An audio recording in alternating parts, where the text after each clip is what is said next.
Good afternoon. It's May 2nd, and we're starting our planning board meeting. The first item this afternoon is a proclamation for May is Historic Preservation Month, and the board is proud to recognize the efforts of our historic preservation team and board in ensuring we are protecting the county's assets and sharing its history. The board is starting this month with a proclamation and looking forward to the end of the month where the Historic Preservation Team is unveiling one of its remarkable Montgomery Untold Story markers. So I'm going to go down front, and if Rebecca Ballo can come, and I'm going to present the proclamation to Ms. Ballo. Thank you.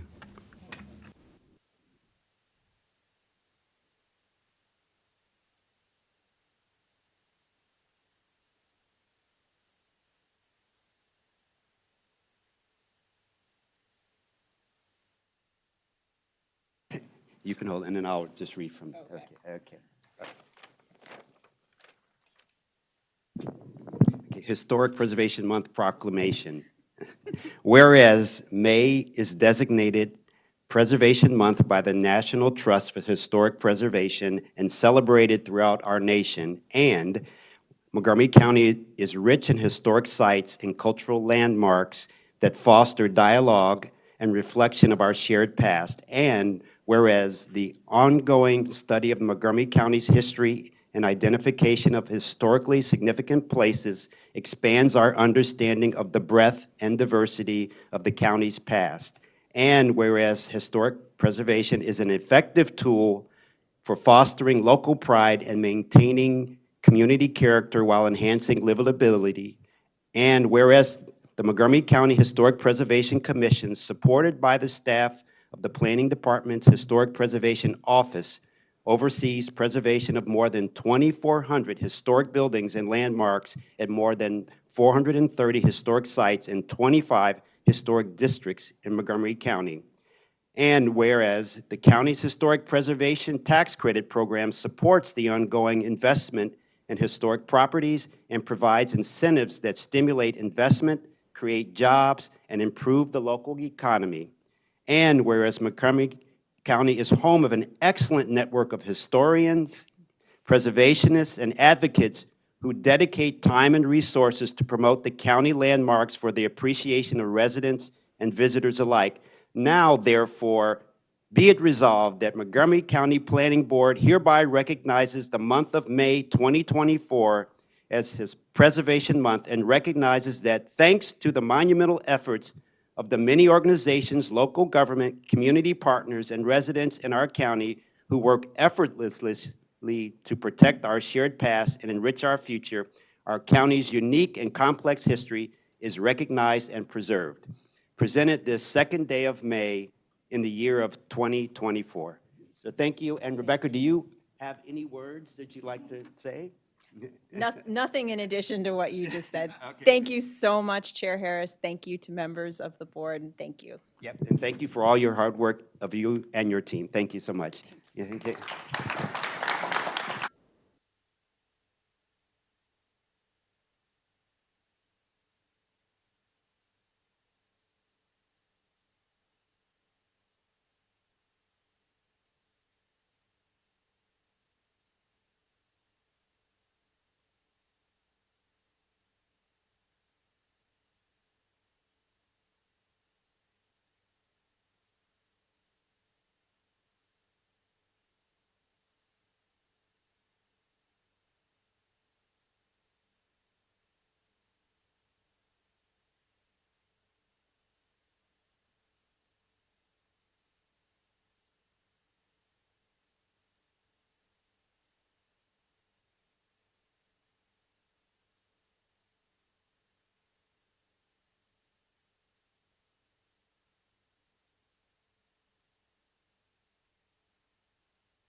Okay, so our next items this morning are is under B, approval of minutes. We have the minutes of April 18th, 2024.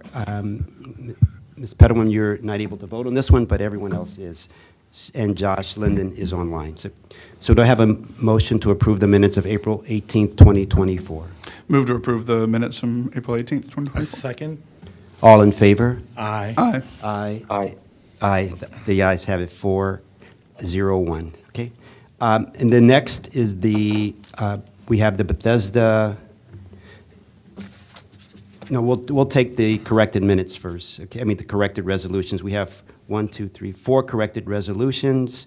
We'll do the first 3 where all can vote, and the last one without Mr. Bartley. So do I have a motion? Well, the first is corrected resolution 7126 Wisconsin Avenue Sketch Plan number 320190003A MCPB number 24032. The next is corrected 7126 Wisconsin Avenue Preliminary Plan 120230020 MCPB number 24-033. And the third is corrected 7126 Wisconsin Avenue Plan 82023 MC 20230020 MCPB number 24-034. Do I have a motion for approving the corrected? Move to approve the corrected plans, I second. resolutions. All in favor? Aye. Aye. Aye. Aye. Aye. The ayes have it, 5-0. The next is corrected resolution for 9801 Georgia Avenue FCP number F202400040 MCPB number 24-037. Mr. Bartley, you cannot vote on this one. Okay. Do I have a motion for approval? Yeah, move to approve the corrected resolution for 9801 Georgia. I second it. All in favor? Aye. Aye. Aye. Mr. Lin- Aye. Okay, great, Sorry thank about you. that. All right, the ayes have it, 4-0-1. And then we're going to go now to the to Bethesda IAC, which is the Bethesda Implementation Advisory Committee, where planning staff is recommending that the board appoint Andrew Saul, Vice President of BF Saul, to a 3-year term to fill the vacant business seat. Do I have a motion for approval? Move to approve. I second. Move to approve, sorry. All right, I second. all in favor? Aye. Aye. Aye. Aye. The ayes have it, 5-0. And then I just want to go on the record that the Great Seneca Climate Assessment has been reviewed, given to the board, and incorporated into the planning board draft as presented by the staff.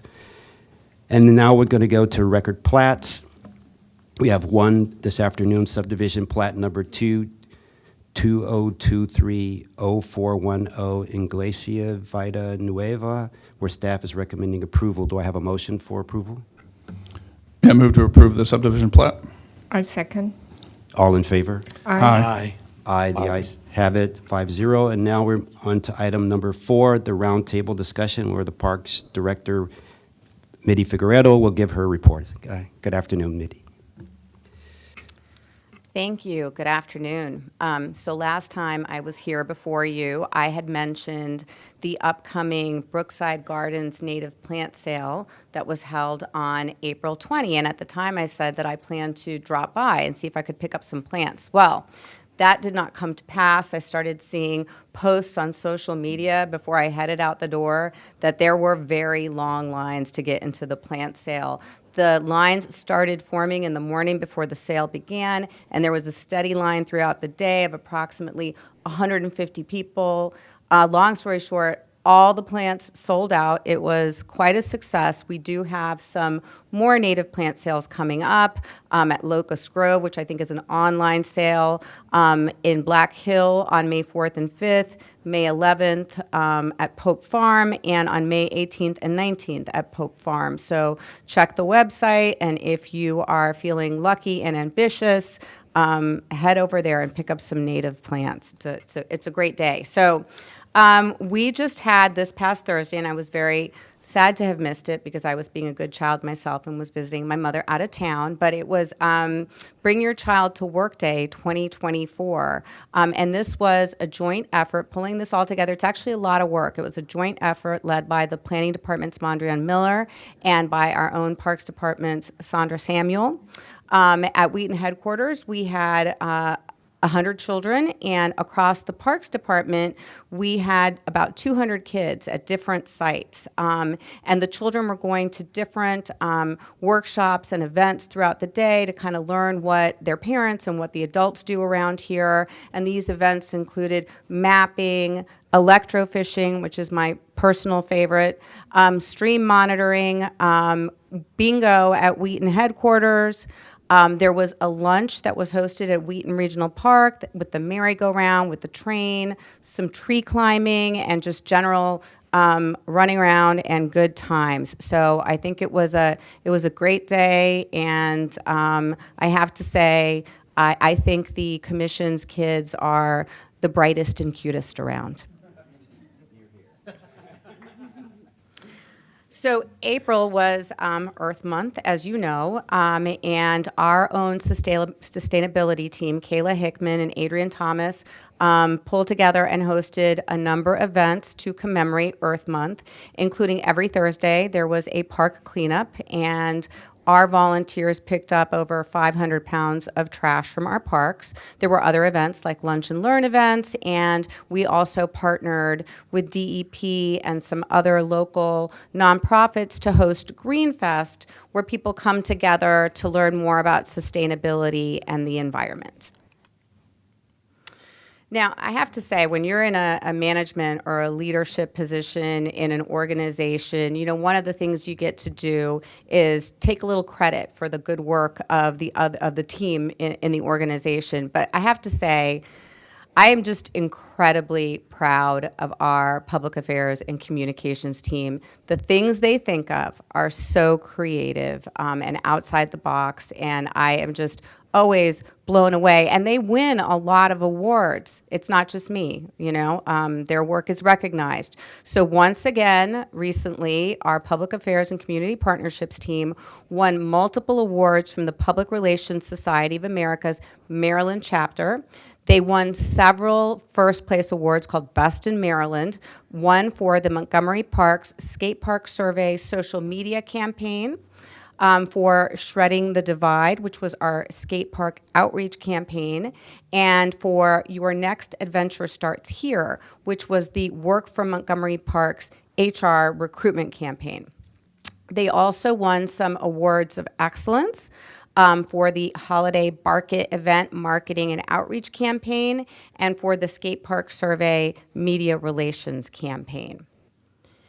And here's an example. I think I'm making it a goal, and we can see if I can keep this up, of including a picture of former director Mike Riley in every single one of my reports. And so here I am again today with a picture of Mike. This is an example of the kind of creativity an imaginative approach they bring to this work. This was we memed Mike and copied this from a meme that came out of a sitcom called 30 Rock that probably many of you are familiar with, and this was an episode in which I think Steve Buscemi guest starred, and apparently it was delightful and memeable, and then we did the same for Mike. So this was reposted. It took off. People loved it. It was reposted so many times.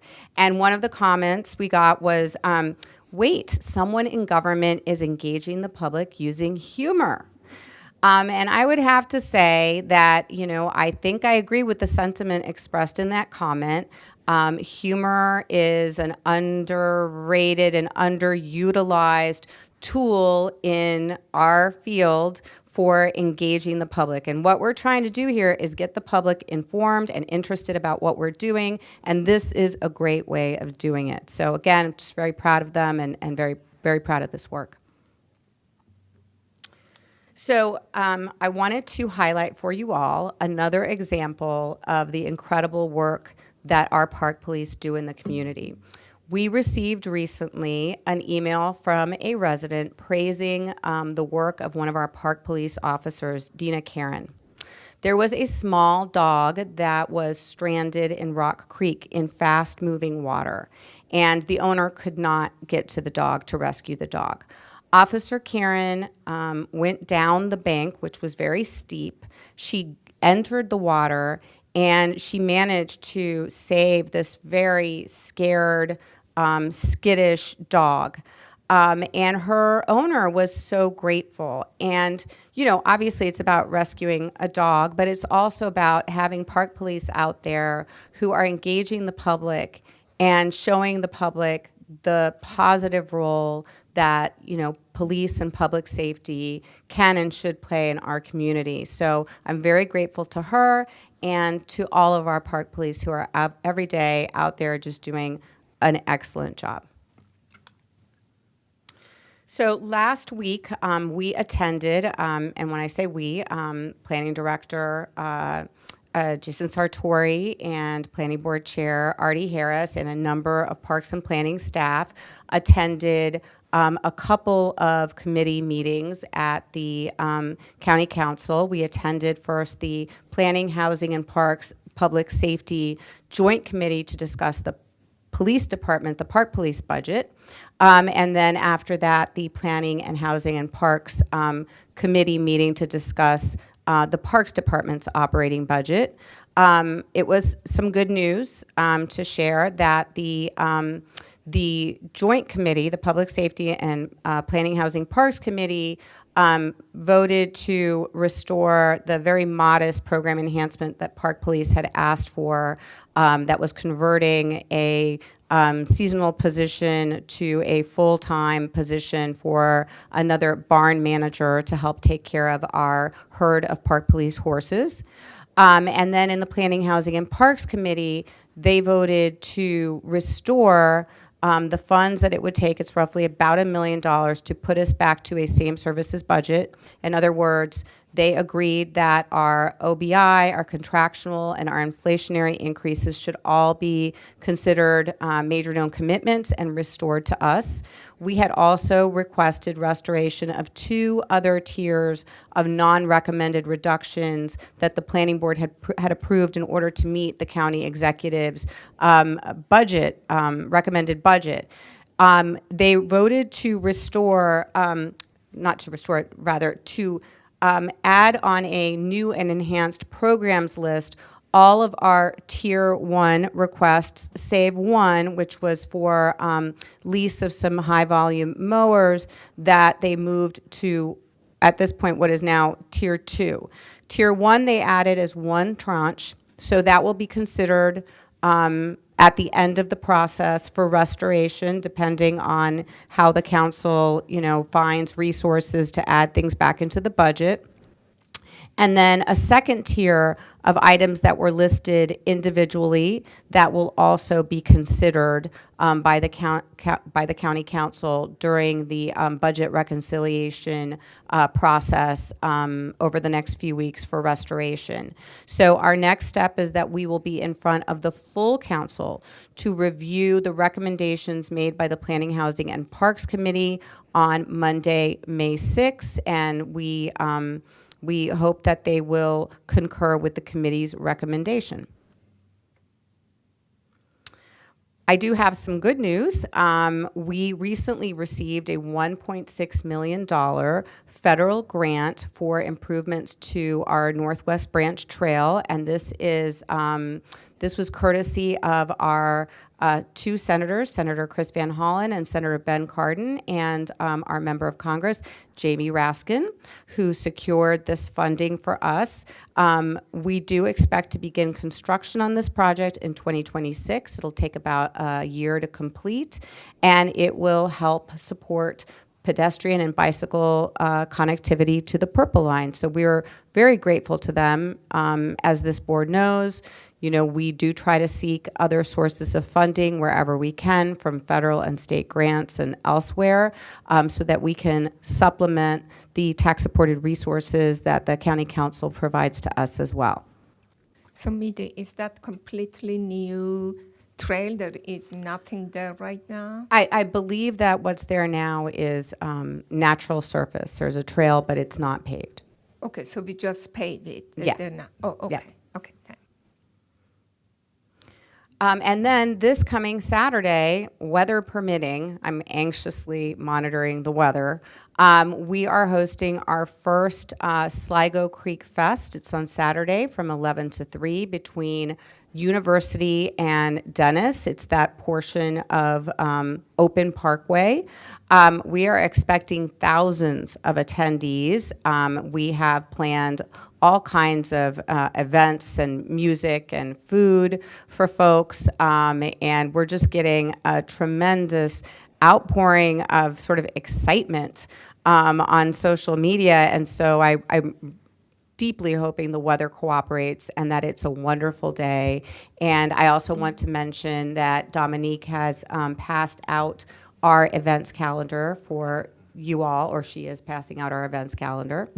And with that, I'm closing and correction. Oh, my apologies. I have a correction. It is a renovation of an existing paved trail. Oh, In okay, answer to your thank you. question. Now See, that my- I have your The crack ear. park staff are on it, like in real time. What about, is it rain and shine? Because I was planning to come to this Sligo Creek, but now it's supposed to rain. What happens if it rains? Apparently, it's rain or shine. So it is there. Yeah, apparently. So Okay, bring an so umbrella. we are on the record then. Yeah. Yeah. Yeah. So anyway, that's what I have, and let me know if you have any questions. Any questions, comments from the board? Thank you for your comprehensive update. It's great. We're keeping our fingers crossed that the PHP's recommended budget changes are adopted. Okay. Any questions, comments? Mr. Linden, you're good? Well, let me just say one thing. This morning, I attended the Commission's Leadership Program graduation. And as many of you know, we're a bi-county commission. Montgomery County has its parks and planning. Prince George's has its parks and planning and recreation. We're also supported by central administrative offices, and we call ourselves the Maryland National Capital Park and Planning Commission. So in order to continue our great leadership in the organization, we have leadership training. And this morning, 2 cohorts graduated from the program. The first cohort were in the professional development training group of about 25 or so, and then the second was in the advanced leadership development program. So I'm doing this right after our Parks Director's presentation because the graduates this morning were all from the Parks Department. So it was from the professional development training is Jacqueline Hoban, Jacqueline Rayford, and Matt Weir. And in the advanced leadership development program was Coulter Burks, Brian Dahl, Jordan Gray, and Chester Stahl. So I wanted to say congratulations to all of them.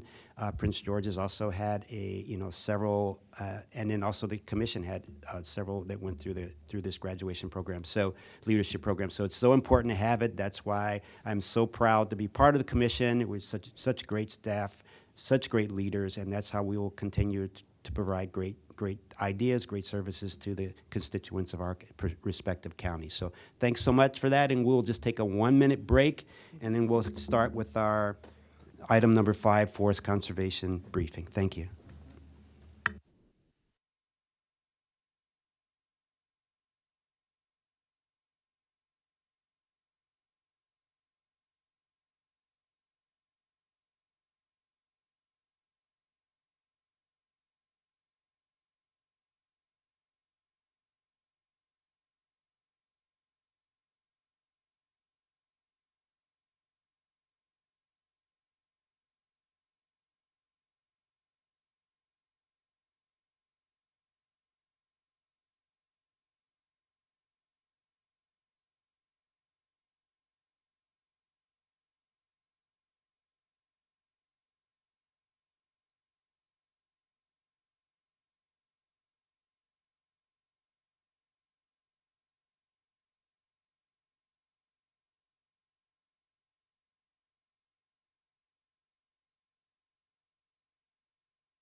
Good afternoon. We're on item number 5, Forest Conservation Briefing, where staff will brief the board on the forest conservation process. Thank you.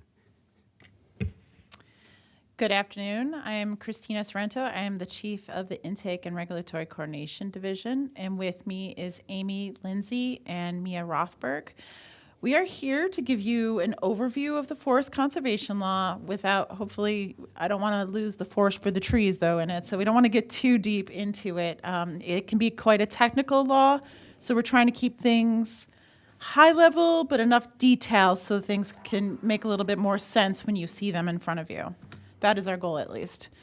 I think it's important to start with what the goal of the Forest Conservation Law is. And the goal is really to protect, plant, and maintain trees and forests for the many benefits that they provide to the county residents. We are the leaders in forest conservation in the state because our law has always been more advanced. We're kind of the leading edge in the counties. And in 2023, we passed a no net loss forest conservation law, which is the first of its kind in the state. And since then, the state has decided to follow suit. So they actually followed the state law. They based it upon the changes we made, and now there's a statewide no net loss of forest law. So we're pretty proud of being on the leading edge of all of that.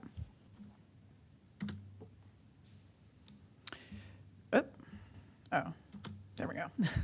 We have a number of relevant documents that we utilize when we're looking at forest conservation plans and applying the law. The first is the Forest Conservation Law itself, and it was recently updated in 2023, as I mentioned, for the no net loss legislation.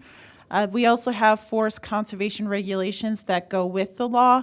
They basically, it's kind of a companion document. It might expand upon certain items in the law, give a little bit more information.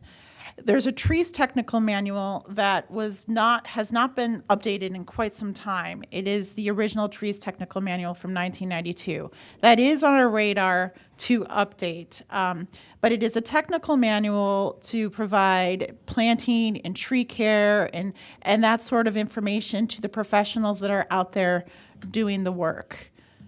And then there's the environmental guidelines, and those were updated in 2021.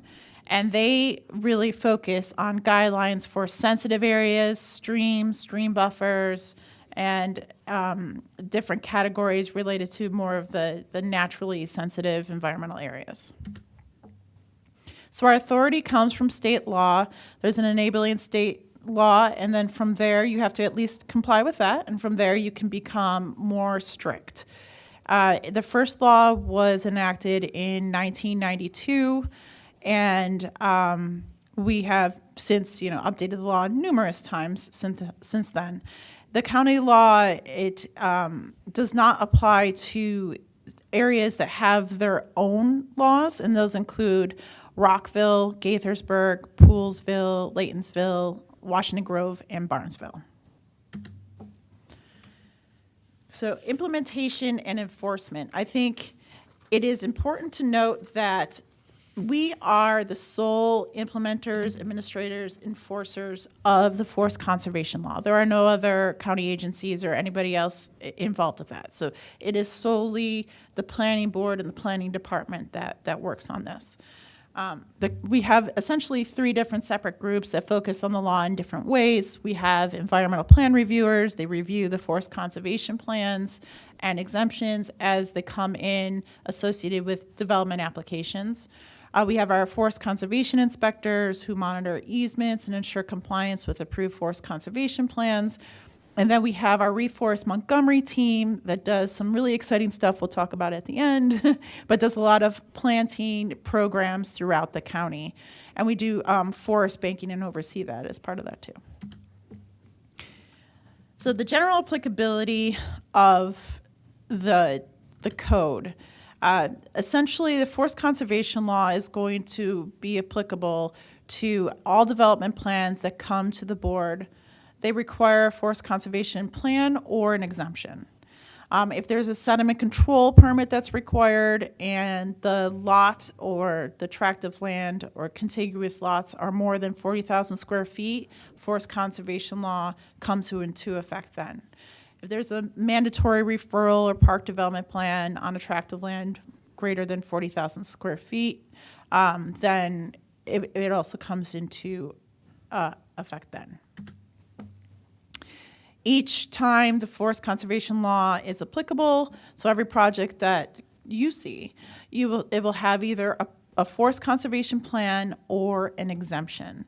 Exemptions are reviewed at the staff level, and there's numerous different types of exemptions. They can be things like a minor subdivision, modifications to existing development, single lots, certain sizes. They have to meet a bunch of different criteria, but once it comes to you, an exemption is already confirmed. So you'll either see a forest conservation plan that you are approving or a development plan that has an exemption with it. Certain definitions that I think are important to point out as we go along is the definition of forest.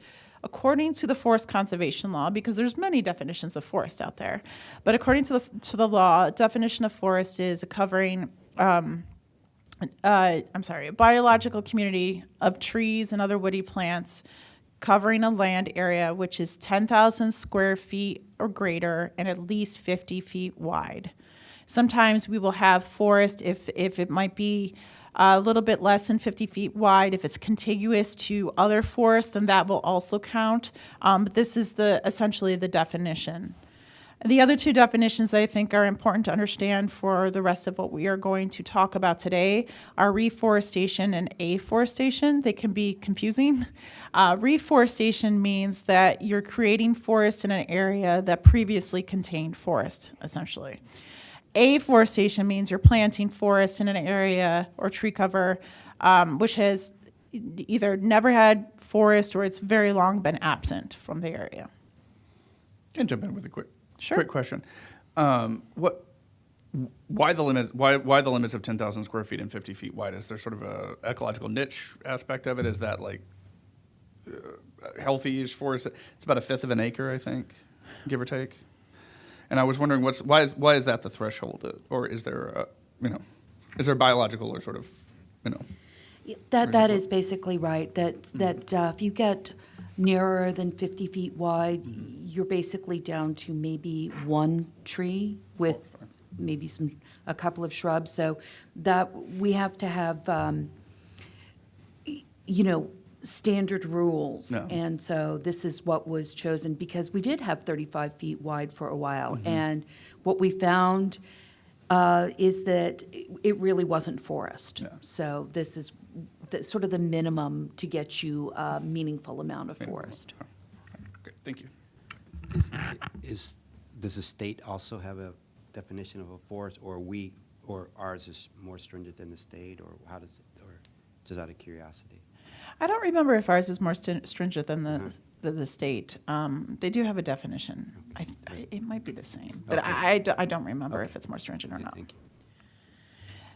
So achieving no net loss. So we look at no net loss holistically. When we made the changes in 2023, it wasn't about each individualized project, because sometimes there'll be projects that are taking down more forest and maybe they're not planting the exact same amount of forest that they took down. But then you have other projects that come in and they plant forest where there never was forest. So we looked at the whole thing holistically, and our focus was really to make sure that we can achieve the goal of no net loss of forest without impeding development. So we worked with both environmental groups and developers to make sure that we were kind of doing the right balance there.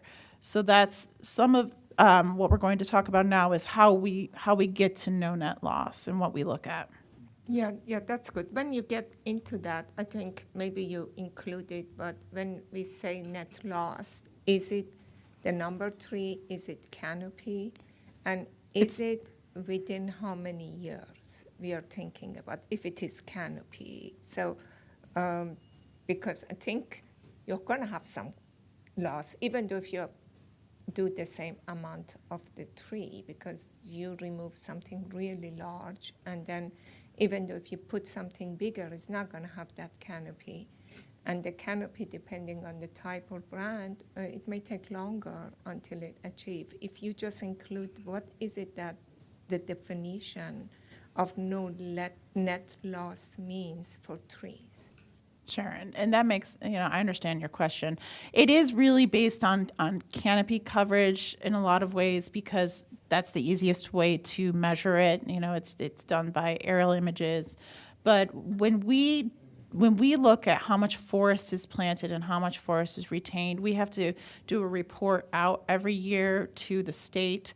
And we look at our actual forest conservation plans, and so we could pull the numbers from those, so you could see the acreage based upon that.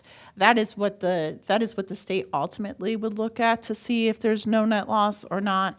When they look at where we're starting from, though, they're kind of looking at the overall canopy from aerial images, but we could show going forward that there's really not a loss if you look at the actual numbers of what's being planted and what's existing out there.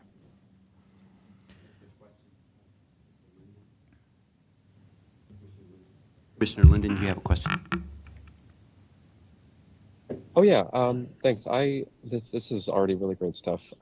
Thanks. I was just wondering if there's any assessment of quality of the forest that's related to the definition of a forest, or kind of what we're about to get into now. I'm not sure if you're going to touch on this, but quality as it relates to no net loss. So no net loss of different degrees of forest, or if it's just kind of a blanket category of if it kind of a binary, like yes forest, no forest, and therefore we try to retain an existing level.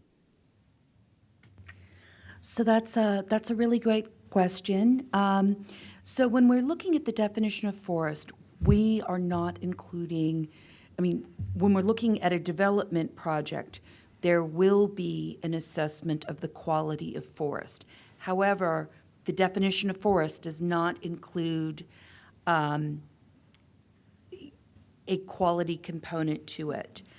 I think we've spent a lot of time, just in terms of being consistent that we don't call someone's overgrown azaleas, right? That your lawn, your periwinkle got out of control. You've got a ground level, a shrub level, and you've got some trees that we're not calling that forest. But forest really does include the invasive plants, and that is problematic. I think from a county-wide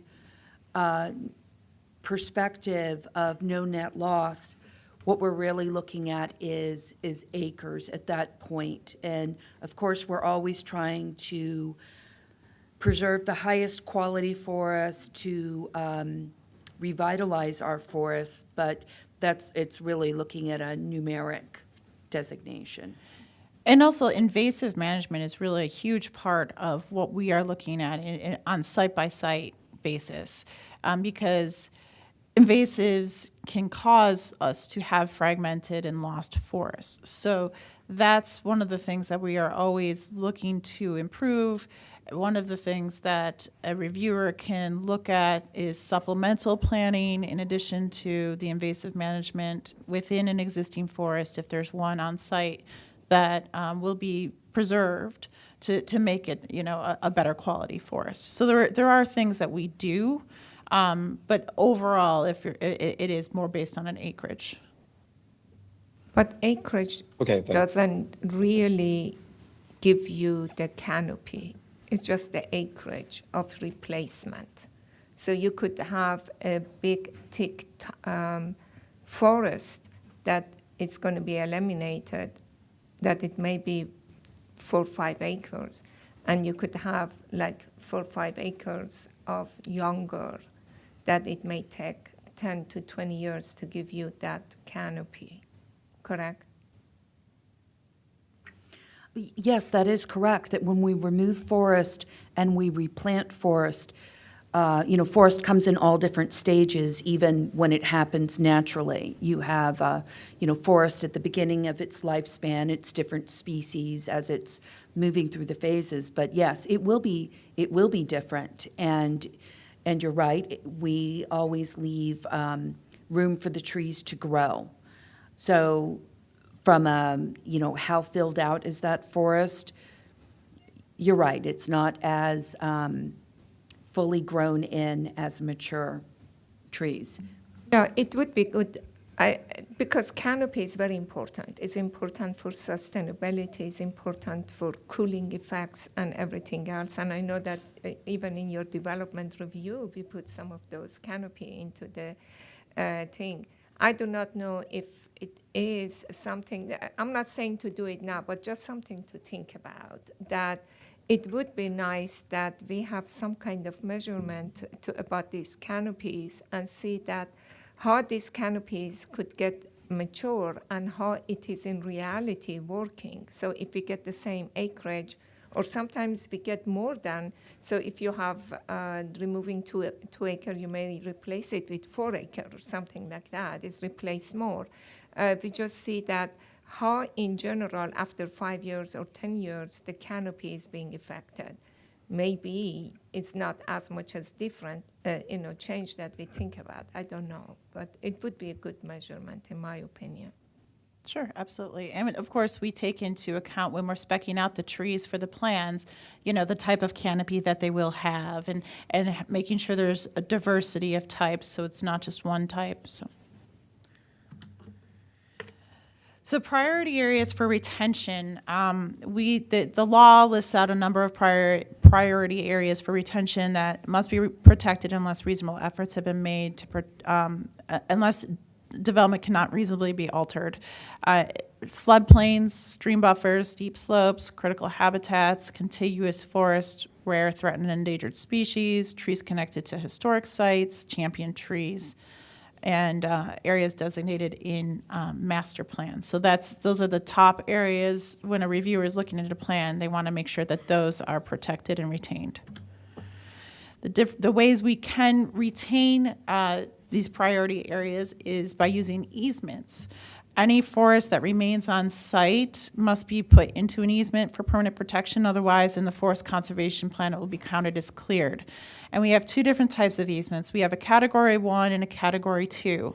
Category 1 easements are used for forest, and they must remain in an undisturbed state. You cannot go in there and do much. You can walk through, but you can't take anything down in a Category 1 easement. In a Category 2 easement, those are utilized more to preserve trees. So you can have grass under them, you can mow, things like that. So those are 2 different tools that we use. Some of the changes. Are we clearing, because we have seen it, people by mistake cutting these easement areas.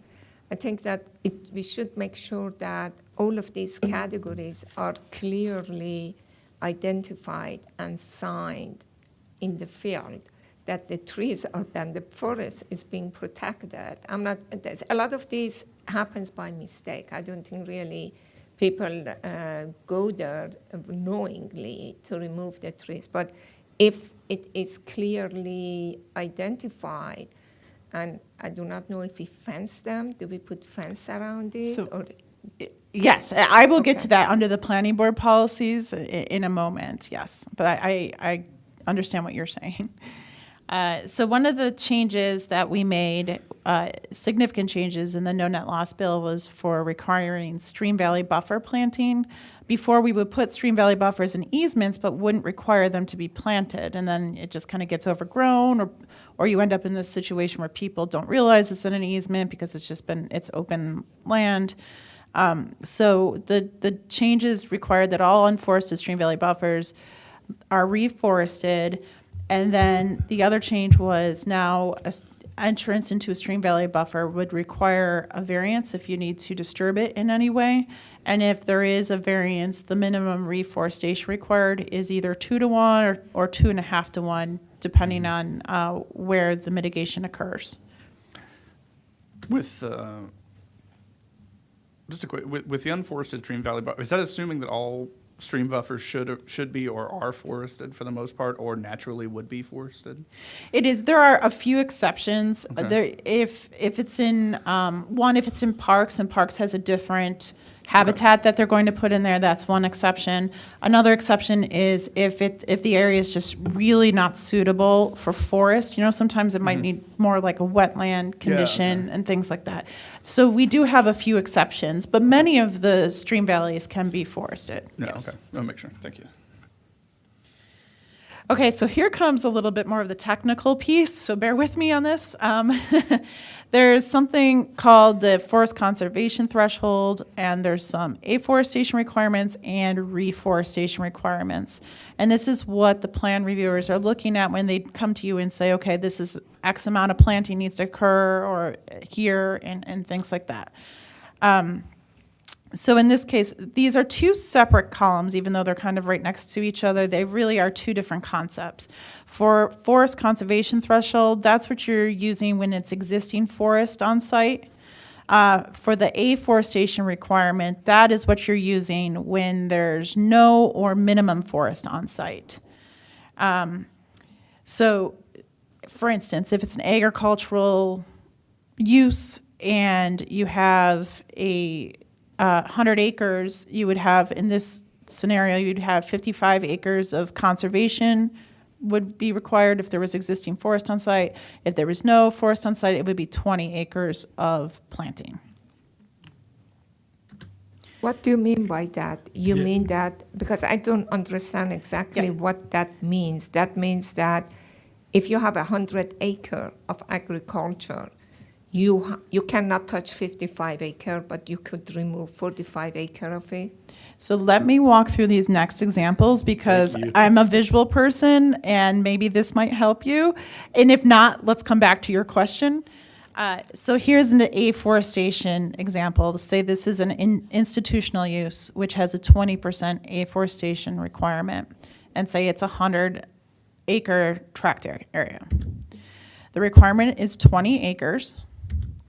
And so it would be 20, then you would just plant 20 acres of forest. So that's what that would look like. So in an afforestation example, it's fairly straightforward.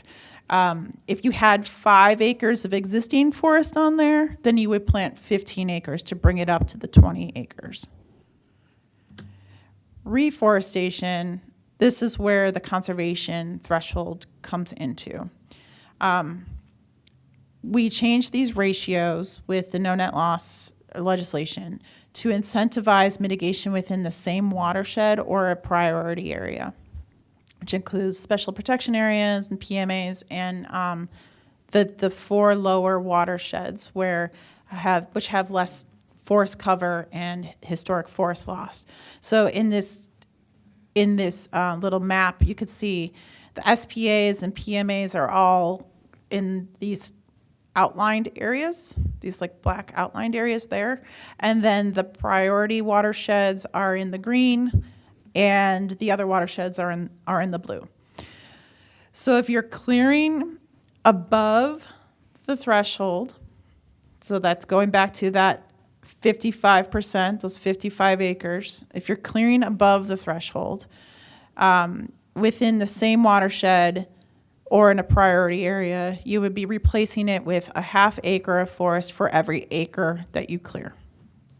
If you are clearing above the threshold, but you're going to replace it outside of that watershed, it's going to be a 1-to-1. So 1 acre of forest for every acre cleared.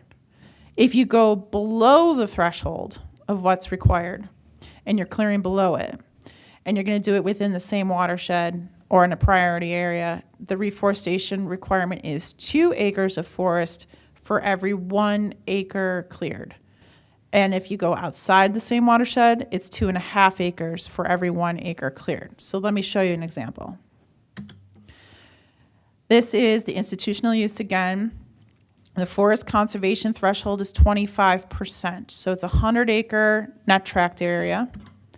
You have 70 acres of forest on it. Your threshold is 25 acres. The forested area above the threshold is 45 acres.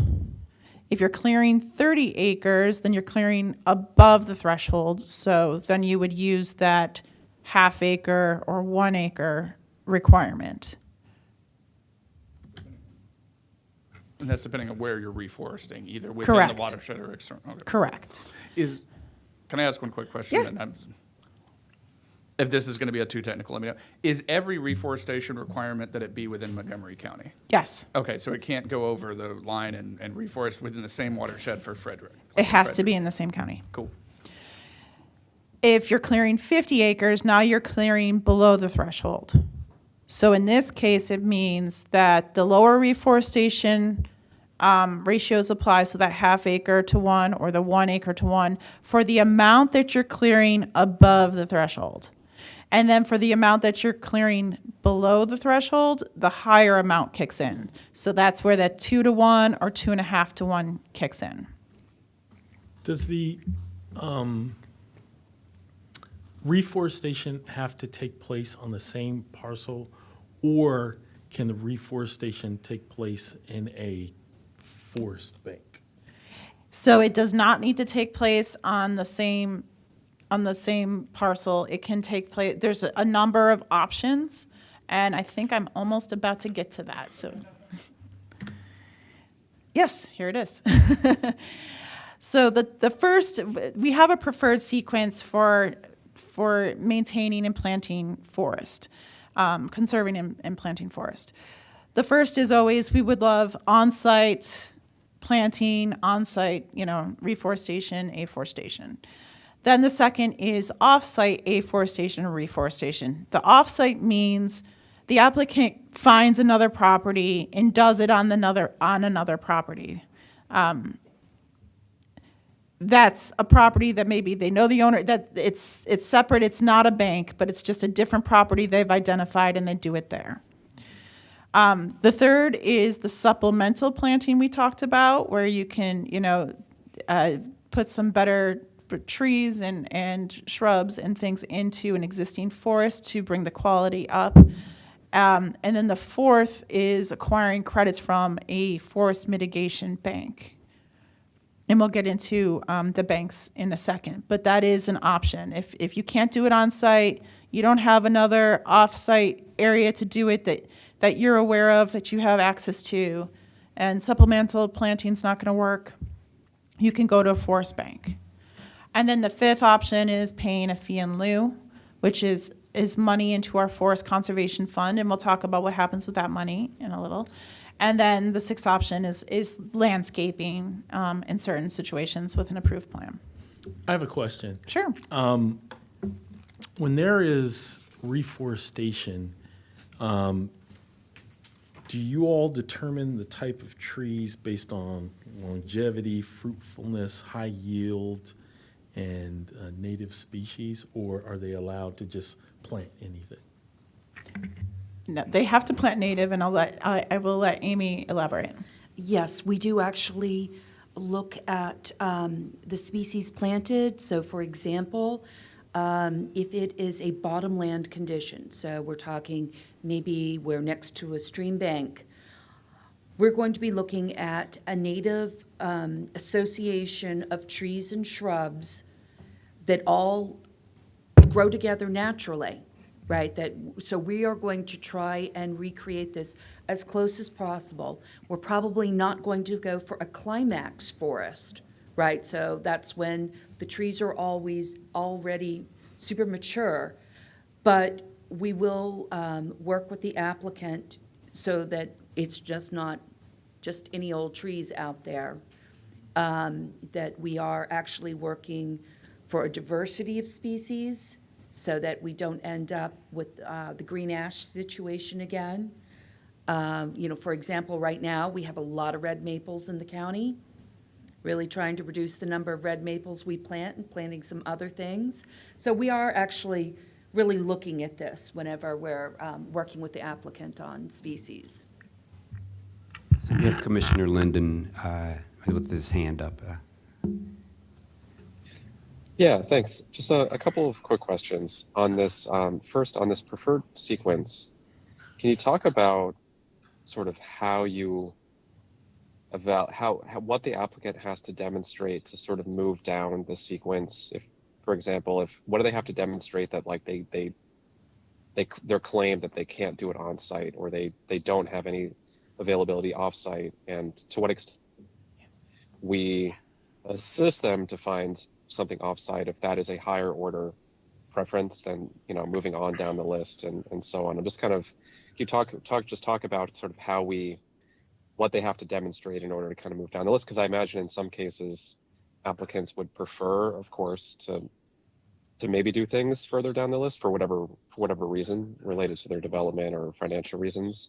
We have a preference clearly for higher on the list. So how do we square that circle, and what do we make them demonstrate? Sure, and actually in a few slides, Amy is going to get into the review considerations that the planners take, and that is a huge part of it. So maybe we'll hold until we get through that and see if you still have any questions. Yeah, that sounds great. Thanks. And just quickly, a second question related to offsite afforestation or reforestation. Is there any, so within Montgomery County, of course, but is there any like proximity requirement to the actual site, or proximity requirement to sensitive areas or stream valleys or anything like that? Or could they literally go anywhere in the county? So that's where those reforestation ratios come into effect, and it's incentivizing them to stay closer.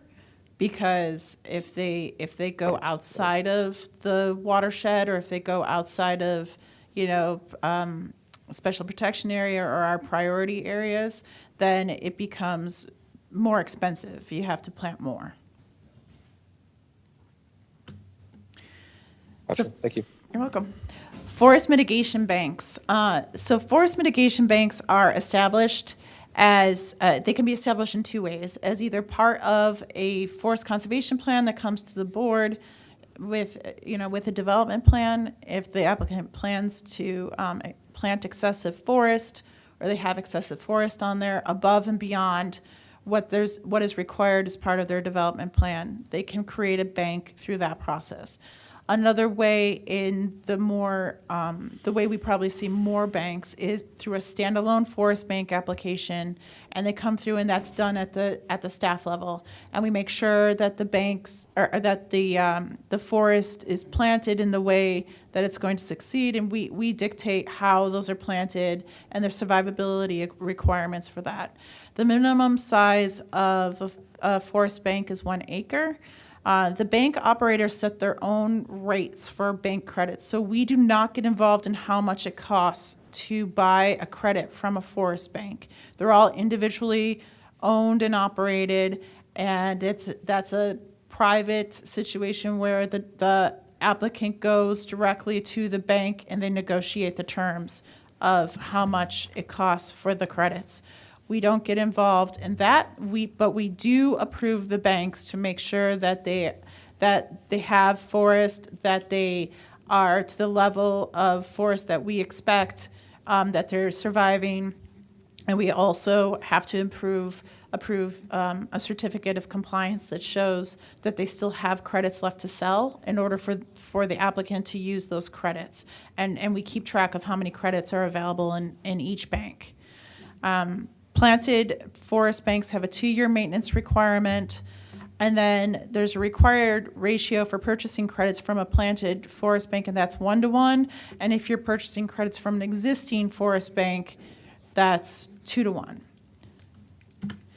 An existing, yes. And that's a question. So you can do it after this one or before it, but so say Mr. Bartley has a farm that, and he's got, it's just, and 5 acres of it is unforested, the other is forested. So he could set up a bank on the unforested side. And then when he has that bank, that means that he'll plant trees there, and someone else gets a credit for it, right? Yes. And then does he also have to, do you go and say this is a Category 1 easement on his property? Yes. Yes, Okay. all banks have to be put into easements, Okay. Category 1 easements. Okay, and so you don't care what the cost, as long as they provide the right number of trees, you aren't getting involved in how much they paid to go to get a credit or not? Correct. Okay, all right, Yes. thank you. So existing forest banks, we're very excited about this, that we can start using existing forest banks again in July. There was a time period where the state stopped allowance of existing forest banks. It would only allow mitigation banks that were planted forest. And we actually went out and pushed in the legislative session to have that changed, because we think to get to no net loss, you have to also conserve existing forest. It can't all just be planted forest, for the reason the commissioner, said it takes a while for planted forest to get to the point of an existing forest. So applications for existing forest banks will be allowed again. And they have some changes, though. So it'll be up to half of the mitigation requirement may be met with an existing forest bank. Instead of the whole requirement, they can only use half in an existing forest bank. They can purchase, half from an existing, half from a planted. They can, mix and match, but they will at least have that ability again starting in July. And that's, so even with the max, they could only use the existing bank or the existing forest for anything that's not currently under an existing easement, right? So at some point, you'll cover that whole existing forest with an easement from multiple developments. Is that accurate? So actually, when we create a bank, we cover the whole thing under an easement when we create the And bank. it's divvied up And then it's, yes, and then the credits are sold and we just kind of keep track of. of how much is going. Yes. Oh, okay, great. Yes. Let's see. So then fee in lieu payments. So a person may make a fee in lieu payment only if there are no on-site mitigation options and there are no available forest banks. Or if the reforestation and afforestation requirements are less than a half acre. If it's really, if the requirement is really small, they can choose to come in and just pay the fee in lieu to keep their project moving. But if it's above a half acre, they need to find another solution. And if there is a mitigation bank open, then they need to buy it from that bank before they can use the fee in lieu payment. As of July 1st, 2023, the fee in lieu payment was $1.45 a square foot. We use this. This goes into our forest conservation fund, and it can only be spent on reforestation, afforestation, and site prep, so it cannot be used on staffing. And we use this for all of our Reforest Montgomery programs that you will hear about towards the end of our presentation. So we put the money to good use, but it is a last resort to accept fees. So Mr. Linden has a Oh, yes. Just yeah, thanks. Just real quick, what is the basis of the fee in lieu per square foot amount, and how often is that updated, or is the formula sort of the base? Does the basis also sort of, has it changed over time? So it's updated every 2 years, and it's based upon the consumer price index is what we adjust it for. Oh, okay, that's good to know. But I guess I was wondering, like, is the amount itself tied to a certain calculation that's related to, for example, how much it actually costs to reforest a certain type of area, stuff like that? I think it was originally. It's been a while since the initial one was set, and I believe it was originally based upon that. And then since then, we have adjusted it every 2 years for inflation. Okay, great, thank you. Mm-hmm. And now I will turn it over to Amy Lindsay to talk about review considerations. Thank you. Amy Lindsay with Mid-County Planning. So how do we actually achieve these goals in our forest conservation program? It's achieved incrementally through each development review application. Next one. So the first thing that we're really looking at is what is the context of the development? So we have a large county, but we only have one forest conservation law, and it has to apply across the county, but exactly how it applies can vary. So the first bit of context that's important to consider is the location of the development. Are we looking at, an urban zero lot line development? Are we looking for a suburban redevelopment? Are we looking at a rural property up in perhaps the agricultural reserve? So the context of, while the same law does apply, exactly how it gets implemented can change, and the opportunities and constraints will also change. Next. The next piece of information, of contextual information that is really important to understand is what are the features on the property? Because your forest conservation plan is going to look very different depending on what you actually have on the property and what you're trying to protect. Because while preserving forest is the goal of forest conservation law, one of the ways we do this is we are also protecting other resources. The protection of stream valley buffers is now, enshrined in the law, but we're using it also as a way of protecting our steep slopes, wetlands, things like that. So exactly what you've got on the property is going to make a big difference as to what your forest conservation plan looks like. The next piece that's really important to understand and can make a big difference in the plan is where those features are located. So when you have your resources, your forest, perhaps your stream valley buffer, located between the access road and a developable area, when we come to you, we will have looked at a number of options that will involve some impacts. And so that plan is going to look very different than, say, when those features are at the rear of the property. So that's a big contextual difference. Now, if the natural features are in the center of the property, that's very challenging for a number of reasons having to do with the grading on the property and the need to provide services. Next. The final real piece of what's happening on the project that makes a big difference is what type of development we're looking at. Each type of development presents its own opportunities and constraints. For example, on large lot, single-family development, if we've got acres that are, if we've got lots that are 5 acres large, we have opportunities to preserve forest on lot. Because we're always looking at how do we protect our resources without setting someone up for a violation. Whereas if we've got small lot, single-family development, say something like the R90 zone, those lots are too small for, while we've got plenty of canopy coverage, we cannot preserve forest on those lots, even if they're fully wooded, because they are too small to leave the property owner with a livable yard. But, May I ask you a question here? of course.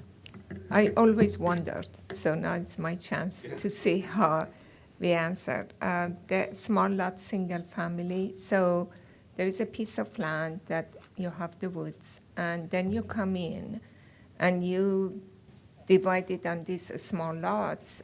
Some trees are removed, and some trees we can probably keep still in place, but they are not that many. They give you some canopy, but they are not that many. How do we calculate reforestation?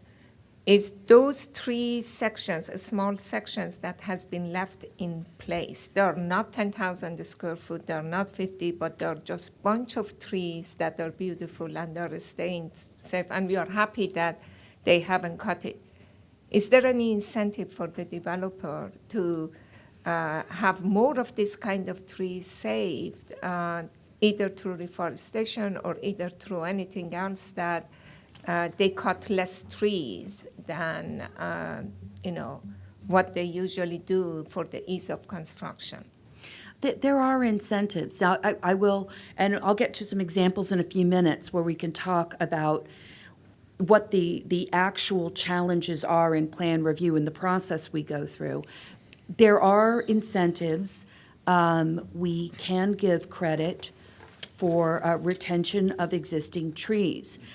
But not through reforestation, because they don't go into the definition of 10,000 square feet, correct? That's right, we're giving landscape credit. Okay, but not it has to be 10,050. Landscape credit can count towards your, it's generally afforestation credit. There are Oh, very specific okay. rules in the regulations. That's the best place where it Oh, is I see. explained. So we can give credit, and we do, when it meets those rules. That is really neat. I didn't know that. So they can actually get credit toward afforestation if they can leave as many as trees possible on site and not cut them, correct? Certainly, and there Okay. are very specific rules that talk about large landscape areas, and so that we're not giving forest conservation credit for just sort of like these little onesie-twosies, Yeah. that does not work for forest conservation.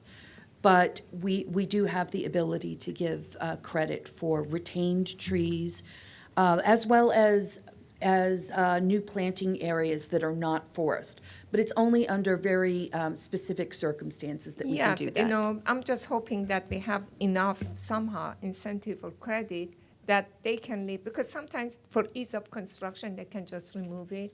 And it all comes to the matter of saving money. And if they see that they could recoup some of the money and make it a little bit more difficult for construction or take a little bit longer, but saving trees because they have to plant less trees, I think that is good for everyone. It is, and actually the Yeah. credit, if you retain a large tree on your site and you don't disturb the critical root zone, it's difficult to do, but the credit is very generous. You get credit for the critical root zone that you're Oh. not impacting, which can be very substantial. So I have seen, have handled projects where that has occurred, and trees, of course, are living creatures. You want to make certain that you're retaining a tree, that you're not leaving in a weakened state that is going to fall on that new development or any other development. But, when we can do it, we absolutely I really do that. appreciate that, because that helps a lot. Everything eventually comes about numbers, that they be able to make money or profit or whatever. And I know that everybody would prefer to keep the trees. And if there is somewhere that if we can maximize the credit for keeping the existing trees as much as possible, I think that would create better community and also healthy community. Thank you. So the last example on this page is townhouses, which townhouses generally include common open space. You have a homeowners association, so that presents an opportunity that you don't necessarily have in single-family development. Next. Low-rise multifamily, where you've got surface parking, once again, you've got some opportunities and constraints that you don't have, say, in high-rise multifamily, where the only space you generally have left on site is a bit of public open space.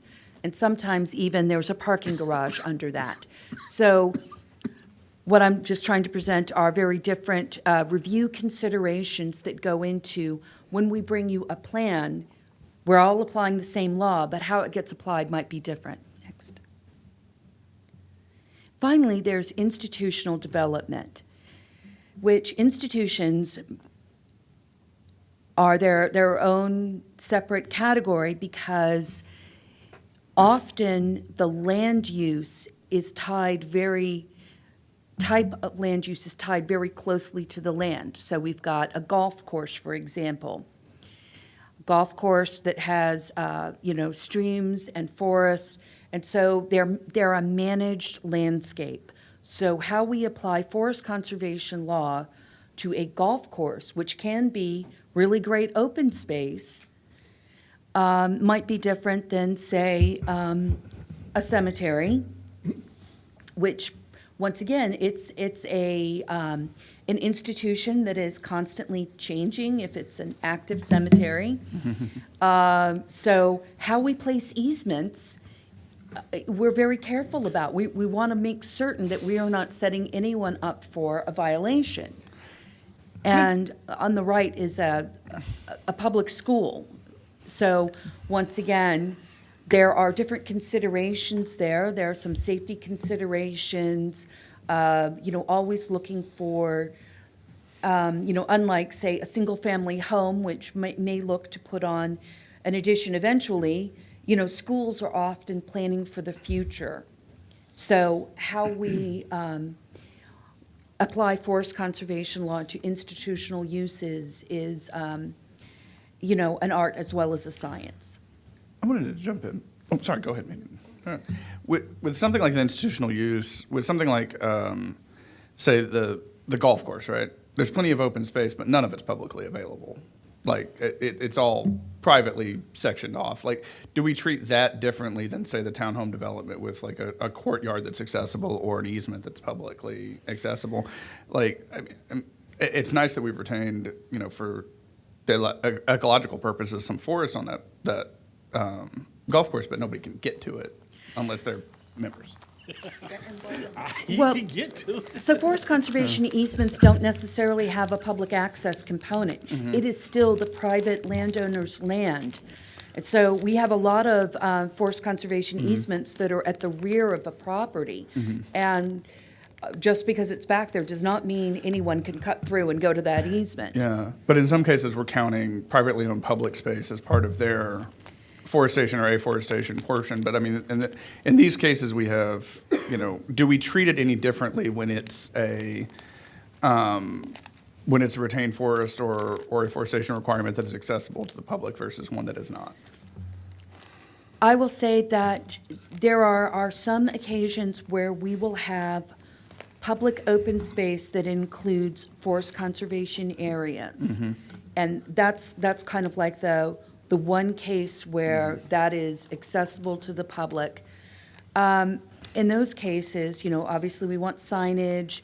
Usually there will be a natural surface path.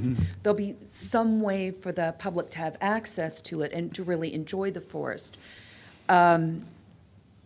But the easement language is still the same, right? Paths are only allowed in as per the plan. Nothing new can go in there just because someone wants it to. Okay. So it doesn't get counted any different for forest conservation purposes. Could I have one more question before we had one recently where we were trying to connect pathways, and there was an HOA that didn't want, and I believe that there was required forested space. Do our easements have a requirement or language in them that says if we're connecting public tracks, public walkways, bikeways, that kind of thing, that can be put in there post a plan, like following a plan? I'm thinking specifically of the Stratford property. If I could jump in on this, since we're talking easement language, Allie Myers with the Office of General Counsel. So that is not language that's in our standard Category 1 easement. In general, the easement does have language with regard to paths and trails. They can be allowed if they're shown in the Forest Conservation Plan. And that would be under very specific circumstances, approved by the forest, the planning board or the director within the Forest Conservation Plan. So I think in a situation like that, if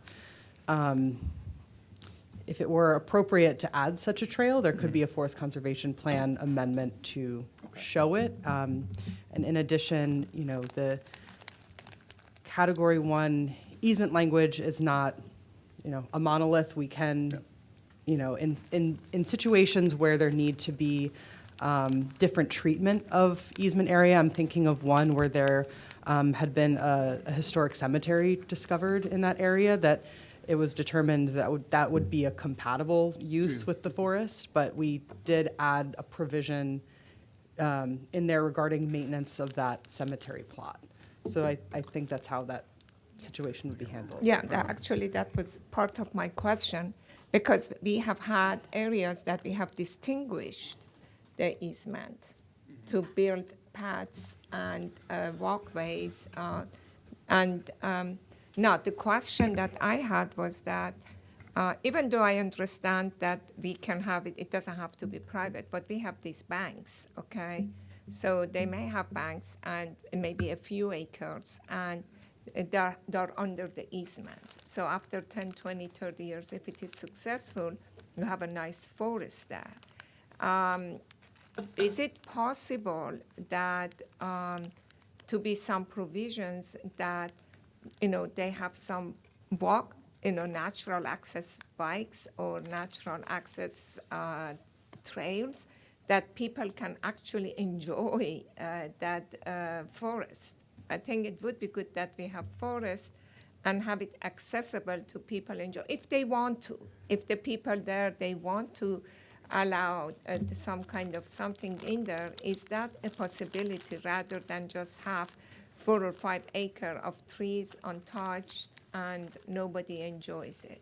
No construction, nothing, but it could be some active recreation that people can actually enjoy. I mean, you can always walk in the forest, you can always hike in the forest. There's nothing that prevents you from doing that. No, trail. But formalized trails, I mean, it goes back to what Ms. Myers was saying, is it allows for natural surface trails. They have to be shown on the plan. So these are things that So they could create these banks by thinking the idea to create it to be a natural active recreation added to it. So banks really are meant to be mostly just forest. Yes. Forest. I mean, it doesn't prevent the private property owner, obviously, from hiking and going in there and doing things that don't disrupt the forest. But they're not publicly accessible anyways. We do planting in parks, and those are all publicly accessible. And that's a little bit of a different situation. But a lot of these they're on private land, and you can't really walk on other people's private land typically, Yeah, but when you do it in the parks, you don't need to put it do you still put it under the preservation easement? No, No, because it's we're the already same reserved. entity, so, Yeah. yes. Okay. You have Mr. Linden there. Thanks. I just wanted to go back to the golf course scenario real quick. And this is an interesting case where, for me, the quality of the forest that we're conserving is maybe more important, is a more important consideration. Because, in many cases, the types of, you mentioned that, golf courses, they're largely a managed, or in many cases like manicured, form of an ecological environment. They're sometimes done so in a way that don't provide as many ecological benefits as a more kind of unmanaged or natural landscape. And they do that, of course, to make it a playable environment for the players, for their members.